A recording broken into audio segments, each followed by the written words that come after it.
Rockstar Games is a video game publisher that for decades has been known for some of the biggest, most successful video games. Most notably, they're behind Max Payne, the Red Dead series, and of course, Grand Theft Auto. They are owned by a larger, multi-billion-dollar company called Take-Two Interactive, who is also the owner of the 2K company, who you may know as the publisher of the NBA games and everything with that 2K name on it, in addition to BioShock, Borderlands, and a bunch of others. Alright, before anyone disputes that title, let me say this. I completely recognize that I just named some of the most groundbreaking, iconic video game series of all time, especially the stuff made by Rockstar. However, they have experienced a wide range of controversies over the years, pretty much dating back to the beginning in the 1990s and still continuing today. I want to make it clear that I'm not making this video because I'm personally upset with Rockstar or Take-Two or any of it. I'm making it because I have witnessed a lot of hatred toward them, even coming from comments on this channel, and I wanted to explore where it comes from. So today, I'm going to talk about the evolution of Rockstar while highlighting some of the potential reasons behind that hatred. Some of the biggest names and the talent behind Rockstar have been the brothers Sam and Dan Houser. Sam has been the head of the company since the beginning, while Dan actually left Rockstar in 2020, but has historically been the lead writer and a main creative force behind some of their biggest series. It was kind of an unusual path that got them involved in video games in the first place. See, there's this large German media company called Bertelsmann, and as part of it, they have a music publishing segment called Bertelsmann Music Group, or BMG. That is where Sam Houser started working in 1990 while he was still in college, but in 1994, under BMG, they started a video game segment called BMG Interactive. Sam was transferred over there, he helped his brother get a job there as well, and soon enough, they were both working to produce video games. During that time, Sam was approached by these developers from a company called DMA Design. They were working on this project called Race and Chase. Not a bad name for a driving game where you're the policeman trying to catch criminals in these high-speed car chases. Sam and the rest of the team took the base of that game and completely changed the perspective by making the player the criminal. The result was the original Grand Theft Auto, an open-world, two-dimensional game that essentially rewarded the player for doing these terrible things. Stealing cars and hitting pedestrians, one of the edgiest games on the market that didn't see too much success until Take-Two became involved, and that's the other side of the story. Only 5 years earlier, Take-Two was founded by an ambitious 21-year-old named Ryan Brandt. His father, Peter Brandt, was known for his magazine publishing company, but in 1993, shortly after graduating from the Wharton School of Business, he left his father's company to start his own company called Take-Two that would develop video games. He says that he chose a tech-related company partially because it was an industry where people would take a younger person more seriously, possibly part of the reason he was able to raise $1.5 million in capital to get things going. Early on, I think this is interesting, they were among the first developers to dedicate a large portion of their production budget to celebrity voiceovers. Robin Williams had recently voiced the genie in Aladdin, leading to a trend of more celebrity voices in cartoons, and Ryan Brandt was applying that concept to video games, paying hundreds of thousands of dollars to Dennis Hopper and Christopher Walken to star in their games. They made licensing deals with Sony and later Nintendo and Sega to make their stuff for their consoles, and after a few years, they felt that the only way to keep up with the growing competition was to grow themselves. So they started this aggressive plan where they raised money through a public stock offering, took out a bunch of debt, and used it to start acquiring other companies, publishers, distributors, developers, but the biggest, most applicable one was in 1998. That is the year they bought BMG Interactive, maybe one of the greatest acquisitions of all time, because for the price of $14.2 million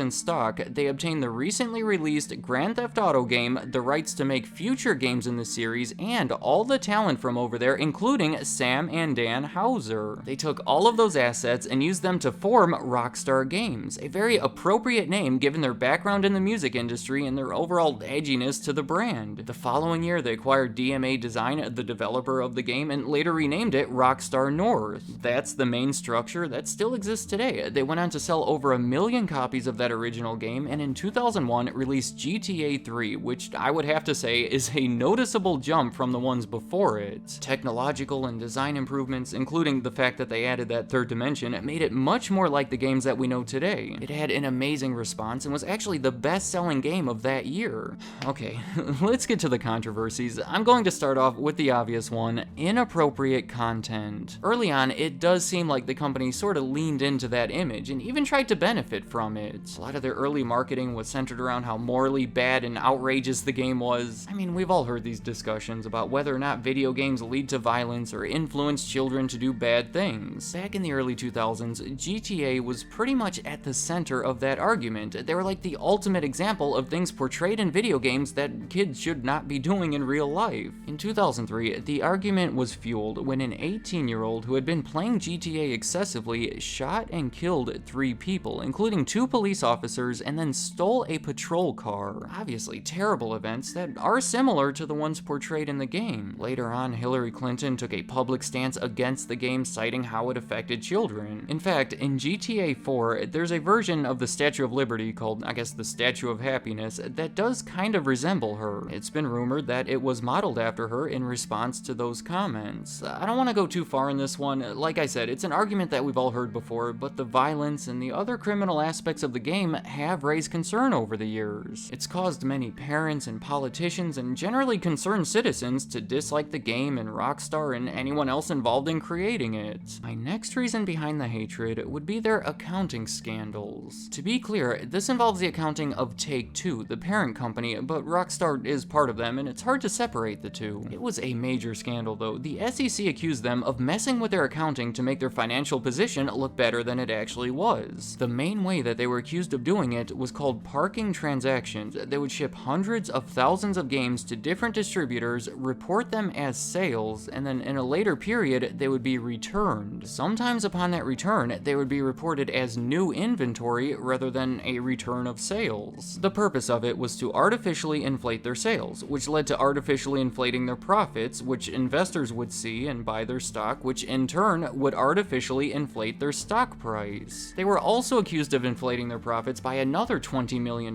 by the way that they accounted for these acquisitions of video game publishers back in the year 2000, among other things. In the end, they had to release new reports restating these figures, which is a big deal. They never admitted to doing anything wrong, but in 2005, they did settle a civil suit with the SEC for $7.5 million. This also affected their founder and initial CEO, Ryan Brandt. As part of that settlement, he personally paid a multi-million-dollar sum along with other executives and was prohibited from serving as an officer of a public company for the next 5 years. Then, 2 years later, he pleaded guilty to stock option backdating, messing with the date on them to make them more valuable. He had to pay a fine of $7.6 million and was sentenced to 5 years probation. He has not been involved with the company since those activities, but I should mention that in 2019, he died from heart issues at 47 years old. Okay, my next reason behind the hatred would be the infamous hot coffee modification. This is a touchy one to talk about because it involves sexually graphic material being hidden within the game Grand Theft Auto San Andreas. In short, there's a part of it where you get invited for coffee and it leads to this graphic mini game. It was unintentionally left in there by the developers. I should make it clear that it wasn't accessible through regular gameplay, but I guess someone in the Netherlands hacked the code and found it. So eventually there was this modification made that people could easily download to unlock it. The whole thing was a nightmare for Rockstar Games, and what seems to be one of the most avoidable scandals imaginable. I mean, all they had to do was not include explicit material hidden within the game. It caused their rating to be changed from mature to adults only, which was a big issue because many of the major retailers, including Walmart, Target, and Best Buy, won't carry games marked as adult only. They ended up recalling the game, and because Rockstar had always been so reliant on their Grand Theft Auto releases, it caused an unprecedented dip in their profits and their stock price. At that point, it seemed like everything was spiraling out of control for Rockstar. This hot coffee thing was one of the worst things that could have happened to them, not only because of the recalls, but if you go back to my first 2 reasons, I think you could see how that would compound people's concerns and make both of those issues even worse. It led to leadership changes at Take-Two. This guy Strauss Zelnick took over as chairman and later their CEO, he still runs the company, and that low stock price valuation attracted their competitor Electronic Arts to buy them, likely motivated by their desire to keep up with Activision in terms of size and to eliminate competition in the sports game market because Take-Two had bought the 2K brand from Sega 3 years earlier. Take-Two wasn't interested in the offer because they felt that it was undervalued. They were months away from releasing Grand Theft Auto 4 and felt confident that it would help turn things around. Once they were rejected, EA went so far as to attempt a hostile takeover, but it never happened. In 2008, Grand Theft Auto 4 was finally released after having been delayed for about 6 months, and of course, it was a big hit. In 2010, they were profitable without the release of a new Grand Theft Auto game, thanks to the success of Red Dead Redemption and 2K11. In 2013, of course, they released GTA 5, which was literally the most successful game of all time, shattering the old record by reaching $1 billion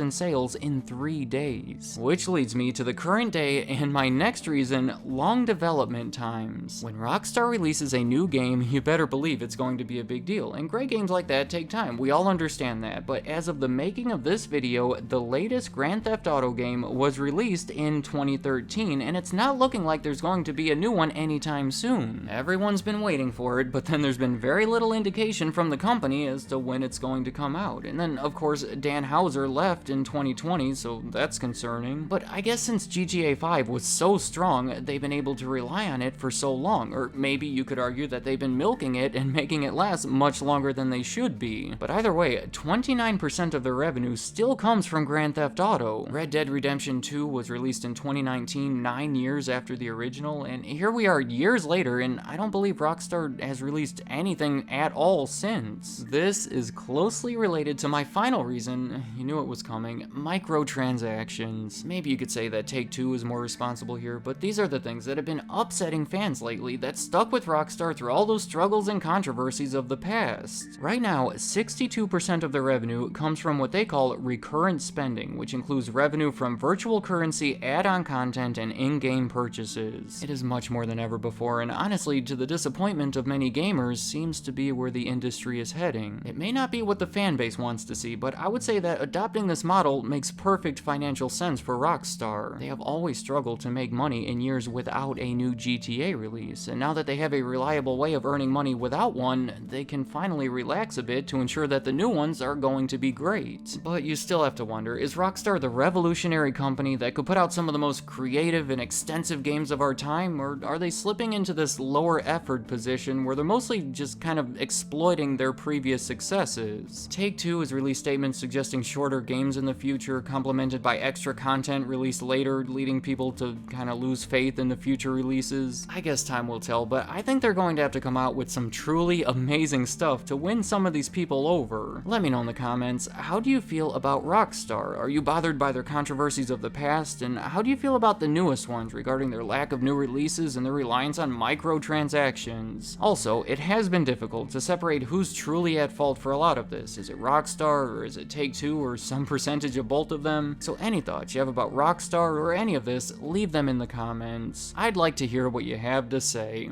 Thank you for watching.